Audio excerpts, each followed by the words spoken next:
it's flipped to the point where the sort of left liberal thing is an obsession with movies causing you to do things, and then on the right it's like sports are fundamentally opposed to our values. Yeah. Yeah. The right wing has taken a turn against sports recently.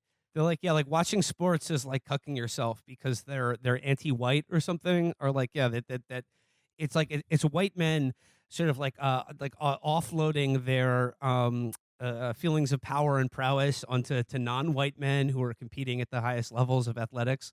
That But is I mean, one thing I do. That is one thing I do like about like our current thin gruel culture, is that both sides of the culture and of the like the political spectrum have taken each other's worst aspects from each other.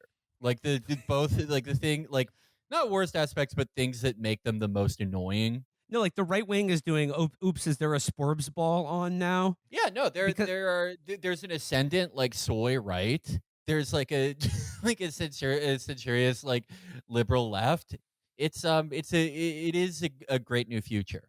I'm more excited for the soy right than anything. I mean, the soy right wing, like, well, there's like, like I just saw some thread from what's the concept James, which I think is like, I think he is probably like the best embodiment of the new soy right, and that is like, and it embodies a mode of the kind of the Victorian hysteric, but it seems to me like as his mental illness progresses, he like cycles through alienating himself from more and more basic tenets of like everyday life and society.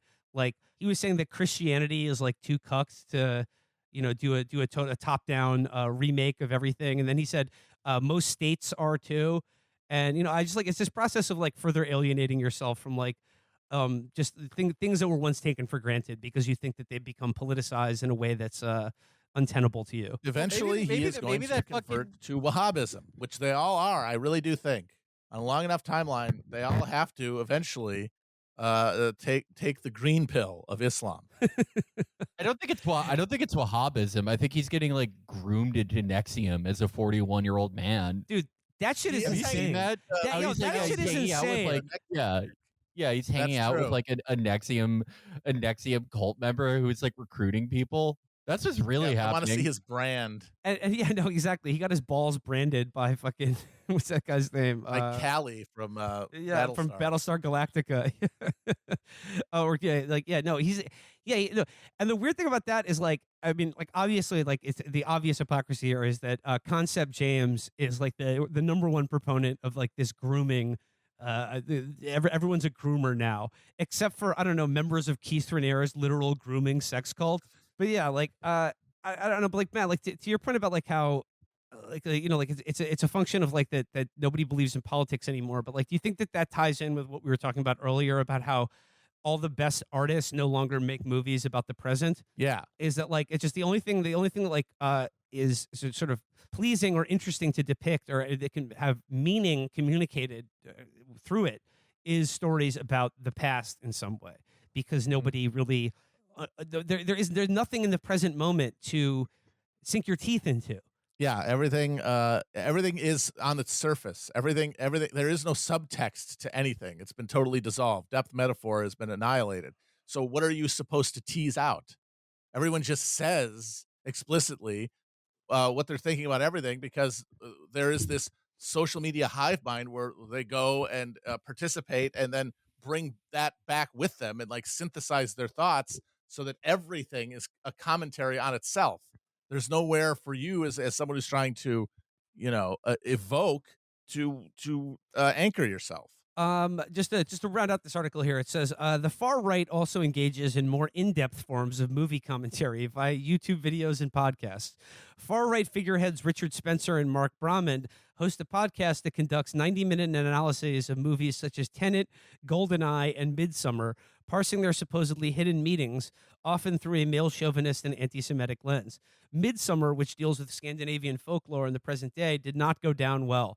Brahman described it as a deep insult against our people. See, like, these motherfuckers, like, this is the soy right here. Like, these motherfuckers are exactly like the people that are criticizing the Northmen, because it's, it's not diverse enough. And then like they see Midsummer and they're like, oh, this is a slander against Nordic peoples. Yeah. And that movie, by the way, that movie's a slander against boyfriends. of all Absolutely. races, not That the is Scandinavian anti-boyfriend people. propaganda. There needs to be accountability on that shit. That movie was literal violence against boyfriends who did nothing wrong. The Nothing boyfriend in that wrong. movie did absolutely nothing wrong, except when he So stole the that master's movie's about, thesis like, from his friend. That movie's about like an anti-boyfriend cult. Yes, literally. It's Yeah, about the so- world's most annoying girlfriend who shoehorns herself into a cool dude's vacation to some Scandinavian village, and then he's punished for it quite literally in human sacrifice at the end of it. The god in the anti-boyfriend cult, like when you die, the first words you hear are asking you how your day at work was. And he like remembers all the names of your coworkers you don't like. So yeah, just it says we could see these activities simply as a form of extreme forms of film criticism. I love that, extreme film criticism. Extreme film criticism brought to you by Doritos. Doritos raw beef flavor. But Josh Van Diver, a lecturer at Ball State University in Indiana, who studies right-wing appropriations of popular culture, prefers to describe them as metapolitics. If politics is the occupation of territory, metapolitics is the occupation of culture, he says. They are, at some level, creating a community. They comment upon films, they try to interpret them. That's what they do together, at least publicly. And we could contrast that to more traditional forms of political organizing that the far right for decades has not seen itself as able to do, marching in the streets or organizing political parties. So instead, they spend all this time on metapolitics. I mean, I guess the lesson here, like back to like last week's episode, is it seems like that's all anyone is spending time on anymore because there are no politics left. It's like metapolitics are the only thing that exists anymore.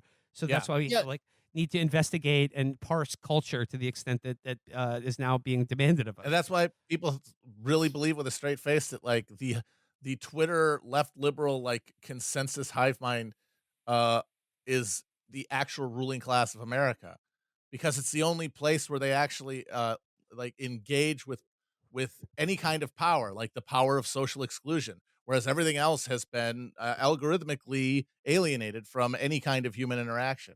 Yeah, and there is a symbiotic relationship there too. Just in the same way that there's like a relationship between like the 4chan posters and the guy who wrote this article, there is a relationship between like, you know, the shittiest parts of online left liberal media or whatever, like things on TV you see that annoy you, and like whoever wants to write 5 articles a month getting angry at their timeline.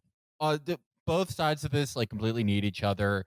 It's the only thing keeping either going, and both fundamentally the signs of a culture running on fumes. It says here, it would be easy to blame the far right alone for this situation, but it has been given plenty to work with by Hollywood and academia. By and large, films and the histories from which they draw have been overwhelmingly controlled by people of white European descent, whose own blind spots might play well into the far right's hands, especially when it comes to matters of race. I mean, I think the interesting thing about that is like, yeah, Matt, to your point, like, yeah, like the industry of like entertainment is still largely controlled by white people, so that the stories that they seek out and seek to, express are largely those of like white European culture. But instead of just moving to a different latitude or a different major civilization to draw on, they're like putting non-white people in like medieval settings, and like it's not like medieval Europe was like completely devoid of multiculturalism or whatever.